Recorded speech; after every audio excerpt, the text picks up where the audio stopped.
Kitalo nnyo ddala, mawulire ga nnaku nnyo, mawulire ga nnaku gwe mukwano gwange ali yampuliriza. Nkwanirizaako nnyo yonna gy'osinza okuba ng'otuwuliriza, kutegeeza nti oli ku mayengo ga Yugi Updates TV kw'osinza okuba ng'otuwuliriza. Bw'atanaba kuba ng'otweyungako kira wansi waliwo ekigambo subscribe, kikoonemu ojja kuba osobola bulungi nnyo otweyungako ddala bulungi nnyo. Mmwe abali e Bulaaya nammwe mbaanirizaako nnyo. Ekiro ekikeesezza olwaleero kitalo nnyo ddala. Omubaka waffe Honorable Muhammad Sseggirinya avudde mu bulamu bw'ensi eno. Honorable Muhammad Sseggirinya owa Kawempe North MP avudde mu bulamu bw'ensi eno, amaze n'akutuka ng'omukwano gwange ali yampuliriza.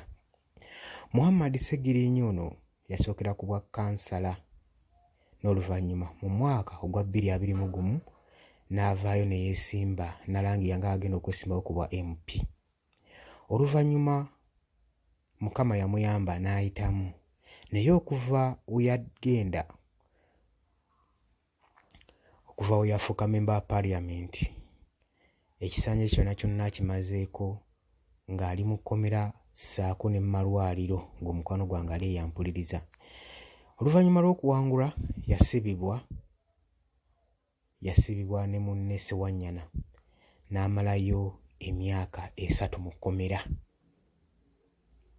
Mu kkomera nno yavaayo Sseggirinya ng'embeera si nnungi wadde n'akamu n'akeddagala, yali tewoomya nnakabululu. Kwe kuddusibwako mawanga g'ebweru asobole okuba ng'ajjanjabwa, n'oluvannyuma yakomezebwawo wano ku ssemazinga wa Afirika n'atwalibwa mu ggwanga ery'e Kenya n'atwalibwa ku ddwaliro mu Kenya kibuga e Nairobi mu Aga Khan Hospital ng'omukwano gwange ali yampuliriza. Eno gy'amaze ebbanga lye lyonna erisigadde ery'obulamu bwe ng'abadde afupuuta n'ebisago bye tutamanyi n'ekirwadde ekibadde kimumiima ekya kansa, ekibadde kitannategeerekeka nti kyamukwata budde ki ye kyava ku ki. Naye ng'engambo zibadde ziyitiŋŋana nti Sseggirinya yaweebwa obutwa mu biseera bwe yagendera wano mu kkomera ebbanga lye yamalayo ery'emyaka 3, yaweebwamu obutwa kati azze afookya n'ekirwadde ekya kansa nga kijja kimulya ng'omukwano gwange ali yampuliriza. Abadde ajja akuba ku matu ng'abasawo batuzaamu amaanyi nga bagamba nti ajja kutereera waakomawo ewaka ku butaka. Jjo abadde yakavaayo alangirire nti agenda kukomawo yeesimbewo mu kalulu ka 2026. Eggulo amawulire gaayise nga Muhammad Sseggirinya agezaako okuba nga ebintu bimusobedde nga landlord we ayongezza rent gy'asula. Kaakati embeera bwetyo bw'erimu mukwano gwange ali yampuliriza. Paka olunaku olwaleero Mukama wamumazeemu omukka n'ava mu bulamu bw'ensi eno.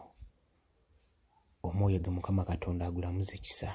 N'ebyo byonna byakoledde abantu b'e Kawempe, Sseggirinya teyeeyagalidde mu bulamu bwe nga member wa Parliament.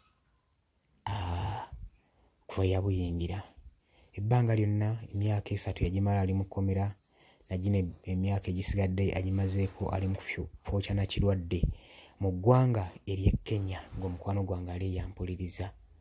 Bitalo nnyo ddala. Tugenda kuba nga tukomawo tubategeeza amasiika gagenda kubeera ddi era luddawa, naye nga bitalo nnyo ddala. Sharinga katambuze buli muntu gy'ali asobole okuba nga eggulire lino limutuukako ng'omukwano gwange ali yampuliriza. Bategeeza nti nno mbaagala nnyo, mwebale kwekumira ku Yugi Updates TV. Gwagala otweyungako kirira wansi waliwo ekigambo subscribe, kikoonemu ojja kuba osobola bulungi nnyo otweyungako.